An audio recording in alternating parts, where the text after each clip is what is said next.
What's up, Owls? This is Mr. O with your next set of flip notes. Moving on from the flower unit, moving into a further deeper look into plants. So this one's going to be Dormancy and Tropisms, Plant Responses, flip notes, page 16 in your TOC. The big idea is how plants respond to stimuli, and this will include dormancy and tropisms to enhance the survival rate in your environment. This is on the top of your paper here. Obviously, do not have to write this. External stimuli. So stimuli is something that causes a response. It happens in people, but with plants it's a little bit different. This is based on the conditions in the environment that a plant encounter.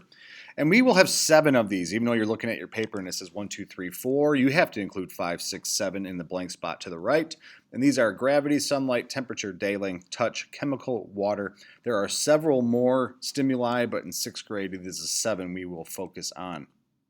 Dormancy is the period of inactivity. If you don't know inactivity, it means not doing activity, which means not doing anything. So if you go buy seeds in a store, they are dormant.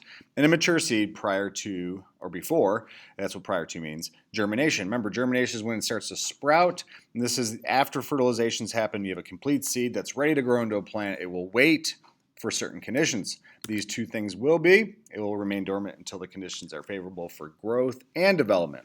This increases their survival rate because plants aren't sprouting in December when it's snowing. Rather, they're sprouting in the spring when it's warmer and wetter.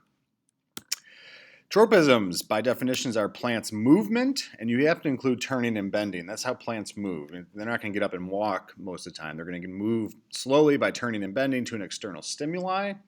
In your next is a table. We're only going to fill at the top of the table. So positive means plant grows towards a stimuli. You're going to fill in the word toward. And the negative means plants grow away from a stimuli. But please keep in mind, in this case, positive and negative do not mean good and bad. A lot of times you hear negative as a bad thing or positive as a good thing. In this case, it is not. It just simply means it's going towards something or away from something. We'll talk more about that in class. And the last statement you have to fill in your notes is dormancy and tropism enhances a plant's survival rate. Just like pollination, fertilization, transpiration, photosynthesis, and cellular respiration all enhance survival rates, as does dormancy and tropisms. We'll talk more about this in class tomorrow.